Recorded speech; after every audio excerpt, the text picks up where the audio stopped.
So let's talk about something that might sound a little backwards at first.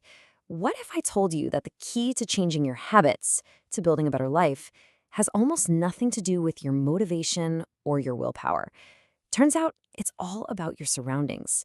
The environment you live in has this incredible hidden power that you might be seriously underestimating.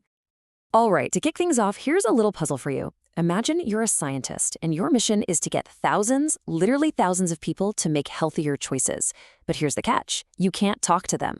No posters, no ad campaigns, no motivational speeches, nothing. Sounds impossible, right? Well, stick with me because it's not. And this brings us to this really brilliant study run by Dr. Ann Thorndike at a hospital in Boston. She and her team had this theory. They believed they could nudge thousands of staff and visitors toward better eating habits simply by tweaking what they called the choice architecture, basically the layout of the hospital cafeteria. And the change they made? Oh, it was so simple, it's almost genius. They didn't ban soda. They didn't give a single lecture about sugar. Before the experiment, the fridges near the cash registers were just packed with soda. All they did was add bottled water as an option in those same fridges. And they put a few baskets of bottled water near the food stations. That's it. They didn't remove a bad choice, they just made the good choice more obvious. So what happened? The results were absolutely stunning. Over the next 3 months, with zero persuasion, soda sales dropped by over 11%. And get this, bottled water sales shot up by almost 26%. People didn't just wake up one day feeling more motivated to be healthy. Nope. The healthy choice just became the easy, obvious choice. And that experiment perfectly illustrates the big idea for today. Your environment, it's like this invisible hand, constantly guiding your behavior in ways you don't even realize. We love to think we're in the driver's seat, that our intentions and our personality dictate everything. But the truth is, our habits are hugely dependent on the world around us. And hey, this isn't some new agey concept. Way back in 1936, a psychologist named Kurt Lewin came up with this really elegant formula. All it says is that your behavior is a function of you, the person, interacting with your environment. You just can't understand one without the other. Our surroundings are always talking to us, shaping what we do next. Okay, so why is our environment so incredibly powerful? Well, a big part of it comes down to our own biology. Now, look at this number, 10 million. What on earth could that possibly refer to? Get this. In your entire body, you have about 11 million sensory receptors taking in information. Of those, about 10 million are dedicated to one thing, sight, vision. Some experts even say half, literally half, of your brain's resources are used just for processing what you see. So because we are such visual creatures, visual cues are the #1 catalyst for our behavior. What we see is often what we do. Need another real-world example? This one's a little quirky. At Amsterdam's airport, the cleaning staff had a problem with, well, spillage around the urinals. So they tried something. They put a tiny sticker that looked like a fly near the drain of each one. And what happened?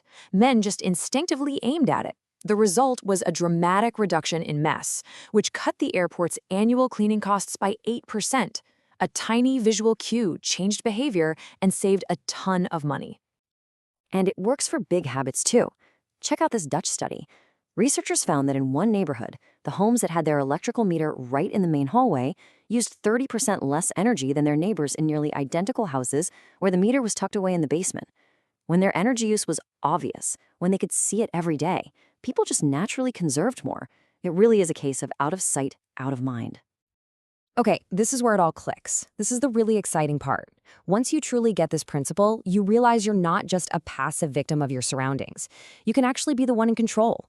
You can stop being a victim of your environment and start being the architect of it. Let's make this super practical. The author of our source material tells this great little story. For years, he'd buy apples with the best intentions, but he'd stick them in the crisper drawer in his fridge and then completely forget about them until they went bad. His solution? So simple. He just bought a big fruit bowl and put it right in the middle of his kitchen counter. The apples went from being invisible to being totally obvious. And just like that, he started eating an apple almost every day. So that's the big takeaway here. Make the cues for your good habits a huge, unavoidable part of your environment. Want to remember to take your medication every morning? Don't hide it in a cabinet. Put the pill bottle right next to your sink faucet. Want to practice guitar more? Stop putting it in the closet. Get a stand and put it right in the middle of the living room. The goal is always to make the best choice the most obvious choice. But we can actually take this idea a step further. It's not just about single, obvious cues. See, over time, our brains are so smart that they learn to associate an entire habit, not just with one trigger, but with the whole context surrounding that behavior. The room, the time of day, the chair you're sitting in, the entire context becomes the cue. The best example of this is your bed. Think about it. If you use your bed for everything, sleeping, watching TV, working on your laptop, scrolling on your phone, your brain gets totally confused. When you climb into bed, it has no idea what it's supposed to do. Is it time to work? Is it time to be entertained? Or is it time to sleep? In one study, insomniacs were told to only get in bed when they were tired. And if they couldn't sleep, they had to get up and leave the room. Over time, their brains relearned the association. Bed equals sleep, and only sleep. And this leads us to this incredibly powerful, simple mantra that you can apply to your whole life. One space, one use. When you dedicate a specific place to a specific activity, you create this frictionless path for your brain to follow. The habit becomes automatic because the space itself triggers the behavior.